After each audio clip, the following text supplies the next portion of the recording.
L'arrivo al fronte, me lo ricordo, con un episodio buffo e con uno invece molto emozionante. Mentre ci avvicinavamo al fronte, a piedi di notte, a un certo punto ebbi l'impressione che stesse per scoppiare un temporale, perché si sentivano dei rombi simili a tuoni. Però alzando gli occhi al cielo, non c'erano nuvole, non c'era nessun temporale, sicché abbiamo detto, perbacco, queste sono cannonate, altro che temporale. E la prima impressione è stata questa, perché c'era un fuoco d'artiglieria tambureggiante. Noi eravamo fuori dalla zona colpita dall'artiglieria, ci stavamo avvicinando, però era impressionante per noi la prima volta che sentivamo le cannonate. L'episodio buffo fu perché quando, chissà come, un proiettile, evidentemente fuori bersaglio, arrivò nella nostra zona, uno dei nostri si cacciò in un tombino per ripararsi e non riusciva più a uscire. Si chiamava Mazzarella e l'episodio diventò famoso all'epoca, di questo tizio che non riusciva più a uscire dal tombino dove si era riparato. Era la zona a sud di Bologna, la zona di Marzabotto, si chiamava Monte Sole, il monte che andammo a presidiare poi la mattina seguente. Di fronte avevamo gli americani con i carri armati, i quali però in montagna ci facevano poco. Sull'Appennino eravamo relativamente al sicuro dai carri armati. Il problema era l'attraversamento di un ponte sul Reno per salire su questa montagna. In fondovalle invece i carri armati c'erano e tiravano, e quindi il passaggio del ponte era leggermente drammatico. E comunque bisognava appostarsi all'estremità del ponte, poi d'improvviso scattare per attraversarlo rapidamente. Quelli se ne accorgevano in ritardo, quando sparavano l'uomo era già passato. Poi bisognava aspettare che non fossero più attenti per poter passare il secondo e così via. Però dopo si era al riparo dall'artiglieria, ma non dai mortai. E mentre salivamo su questo monte abbiamo perso il nostro comandante di compagnia, che si chiamava Benzoni, e che da allora non è più tornato, colpito da una mortaiata ai piedi, e non è più tornato in Livia, poveraccio. E lì siamo stati circa un mese in questa zona, ci è venuto a nevicare addosso, e ho un ricordo particolare di quel momento perché fui l'unico che ebbi la furberia di, anziché erigermi una tenda come gli altri, mi trovai un albero, un castagno enorme, scavato sotto, e allora abbiamo costruito un giaciglio dentro questo castagno, dove eravamo non solo al caldo, ma anche al riparo delle schegge di mortaio. E il momento più bello della giornata era quando finalmente ci si poteva togliere gli scarponi. Avevamo dei volgarissimi scarponi militari, non di cartone, onestamente. Erano sì di cuoio, ma non erano adatti per la neve. Ci sarebbe voluto qualcosa di pelle per la neve. Avevamo gli scarponi di cuoio che diventavano come il ferro quando si congelavano. E allora il momento più bello era quando si potevano togliere la sera. È il dicembre del 44. Era quindi il periodo poco prima di Natale, ai primi di dicembre siamo andati lì. Da lì abbiamo trascorso per il Natale nelle retrovie, che in termini tedeschi si chiamano Tross, in una località che si chiamava San Pietro. E lì abbiamo trascorso il Natale, poi al 1° di gennaio, per festeggiare l'anno nuovo, siamo andati in Romagna, quindi in zona di pianura, sul Senio.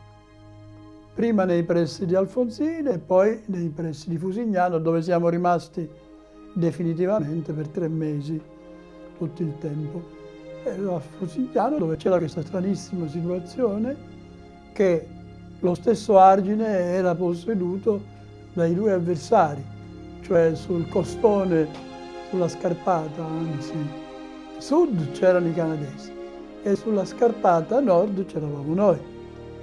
Ma i tedeschi non ci avvertirono di questa situazione, forse per timore che noi ci rifiutassimo di andarci. E questo qui era l'argine tutto nostro, sia da una parte che dall'altra. L'altro identico a sud invece era a metà. Su questo costone c'eravamo noi e su quell'altro i canadesi. Sicché quando siamo andati tutto taceva e noi eravamo convinti che il nemico fosse quindi al di là della terra di nessuno, ma a un centinaio di metri almeno dall'argine. Quando ognuno occupò la sua posizione, cioè la sua buca, in quest'argine, ci siamo accorti che arrivavano delle bombe a mano. E come fanno a tirare le bombe a mano? Da 100 metri non si tirano. E non riuscivamo a spiegarci, finché l'unica spiegazione fu che quelli stavano dall'altra parte. Erano a 4 metri di distanza, cioè ci separava solo lo stradello che corre in cima all'argine.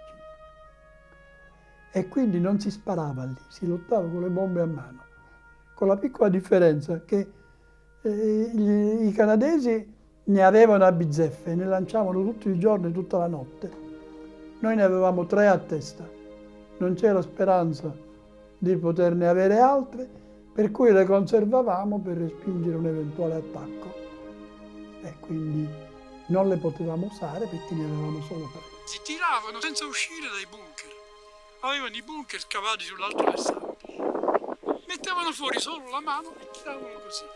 Ma siccome ne avevano a bizzeffe, tutti i giorni da lì venivano le bombe. E allora lì non si sarebbe potuto camminare. Ma come si fa a camminare nei tratti pendini? Quindi finivamo col dovere sfidare le bombe a mano camminando dove si poteva, perché era impossibile camminare qui. Qualcuno che ci ha provato è finito lì. Il primo è stato quello che siamo andati a vedere oggi, l'Avezzi, perché una bomba a mano nel rotolare lungo l'argine, perché non arrivavano direttamente addosso. Loro, i canadesi le tiravano, cadevano sulla scarpata, per la pendenza rotolavano e venivano giù.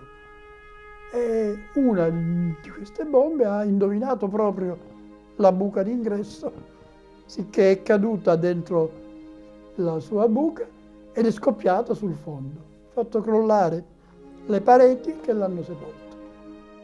L'Avezzi è stato il primo caduto, il quale è rimasto seppellito nella sua buca, che è stata sconquassata da una bomba a mano cascata proprio dentro. È rimasto lì con una mano fuori. Questo è stato il nostro primo caduto ai primi di gennaio. Siamo andati a vederlo oggi al cimitero, dove lo portò la sua famiglia, che abitava ad Argenta a quell'epoca. 3 mesi. Noi siamo stati tutto gennaio, tutto febbraio e quasi tutto marzo. Alla fine del mese di marzo ci hanno dato il cambio. Ci diede il cambio un reparto austriaco, i quali già allora gli austriaci, è umano, sognavano di tornarsene a casa. Cioè gli austriaci non sono tedeschi, insomma, e quindi erano lì perché ce li avevano mandati, ma non è che si sentissero perfettamente, non erano dei volontari, insomma, via. Noi praticamente abbiamo finito il periodo del fronte, la maggior parte io sono andato in convalescenziario perché ero stato ferito, poi in licenza e poi dopo siamo andati a riorganizzarci a Marostica nel Veneto, dove affluirono i rinforzi che dovevano colmare le perdite che avevamo avuto lì al fronte. A Marostica il battaglione si è ricostituito ed è ripartito per il fronte, che nel frattempo non era più sul Senio, ma era sul Po. Noi siamo andati sulla linea difensiva che era stata predisposta sul Po, sull'argine, sulla riva nord del Po. Io fossi lì al Senio, in circostanza dell'ultima azione di pattuglia che si fece, che cominciò con il lancio, il segnale era il lancio di uno Stukas zu Fuss, lo chiamavano, che era una colossale bomba, grande come quella che gli Stukas, che ne portavano una sola, che quindi lanciavano sull'obiettivo, era una bomba enorme, però la lanciavano, zu Fuss vuol dire a piedi, cioè veniva lanciata, non so se a razzo o da un cannone particolare, e dava il segnale di inizio. Ci fu un'azione di pattuglia durante la quale io mi presi 2 schegge, uno in una mano e in una gamba. Delle bombe a mano che i canadesi cominciarono a tirare subito appena si accorsero che c'era un'azione in corso. No, no, non per carità, lo Stuka-Zu-Fuss ci avrebbe polverizzato. No, no, le schegge erano delle bombe a mano che lanciavano i canadesi non appena si accorsero che c'era un'azione in corso.